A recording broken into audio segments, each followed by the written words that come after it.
I joked about swapping my husband, but his reply left everyone quiet. Revenge. The night was alive with warmth and noise. Our living room glowed under the soft light of amber lamps. The curtains swayed gently with the breeze that slipped in from the half-open window.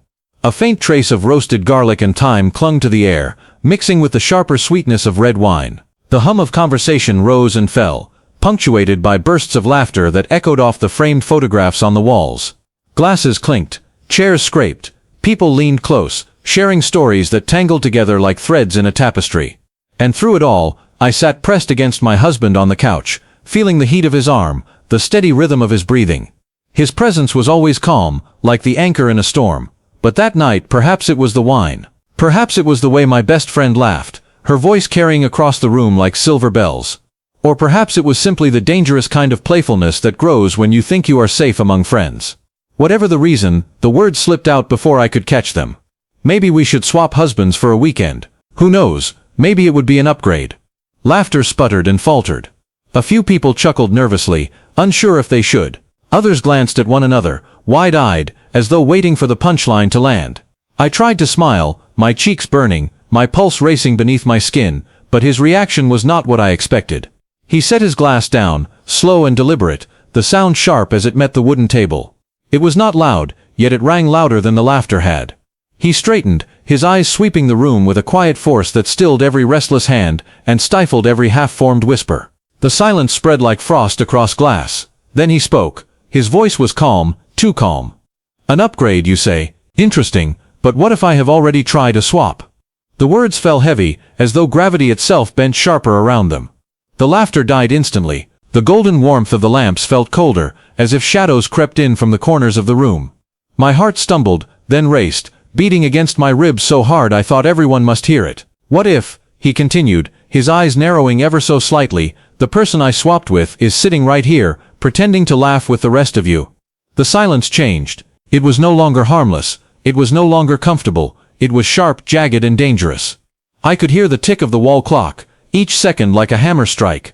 I could hear the faint hum of the refrigerator, a sound I had never noticed before. I could even hear my own shallow breaths, quick and uneven. Everyone shifted, eyes darting from him to me, then to her. Her laughter had vanished. Her face, once animated and bright, had gone pale beneath the soft glow. Her hands twisted together in her lap, knuckles straining white. She did not look at me. She did not look at him, and that was answer enough. A chill spread down my spine, slow and suffocating, like ice melting against skin. The floor seemed unsteady, the carpet no longer soft but heavy, pressing against my feet. The golden glow of the lamps now looked sickly, their light exposing every crack in the walls, every crease in our smiles. My throat tightened. I wanted to laugh it off. I wanted to tell everyone it was just another joke, but my lips parted, and no sound came. The words refused to form, my tongue dry as ash. He leaned back in his chair, his arms folding, his face unreadable. The silence swelled until it felt alive, until it pressed down on us all. Every guest looked trapped, as though afraid to move, afraid to breathe too loudly. I glanced at her again. Her eyes were on the floor, her shoulders drawn tight, trembling ever so slightly, and in that moment I knew. I did not want to know, but I did. The truth had always been there, just waiting for the right words to drag it out into the light. Then slowly, he smiled. It was not the smile of a husband sharing in the laughter of friends. It was not the smile of a man who forgives. It was sharp, thin and deliberate. A smile that cut like glass. Revenge, he said softly, his voice sliding into every corner of the room, tastes better when it is shared. The words hung heavy, coiling around us like smoke. No one laughed. No one moved. The night had changed, and the world within our walls would never feel the same again. After the guests left, the front door clicked shut behind the last guest. Silence settled like dust on every surface.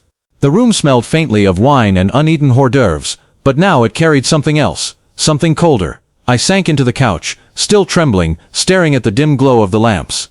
He stood by the window, hands in his pockets, watching the night outside. The breeze fluttered the curtains, casting long thin shadows that stretched across the floor like fingers. I tried to speak. Why? My voice faltered, breaking into a whisper. Why say that in front of everyone? He did not turn. Because, he said, still calm, truth has a way of finding its stage. And secrets, they always want an audience. My stomach sank. I could feel the weight of every eye that had been on us just minutes before, now ghosting through the empty room. I wanted to run, to flee from the walls that suddenly felt like a cage, but my legs refused to obey.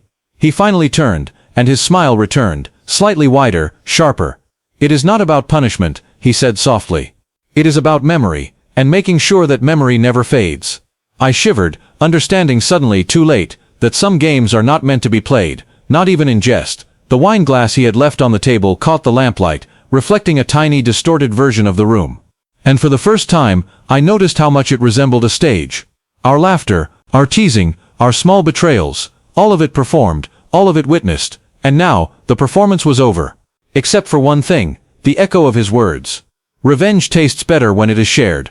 I could still hear it, even when the room was empty, even when the door was locked, even when I was alone, and I knew deep down that I would never forget it. The quiet was no longer comforting, it was alive, it waited, and I knew with a shiver that would not leave me, that some things once spoken can never be unsaid.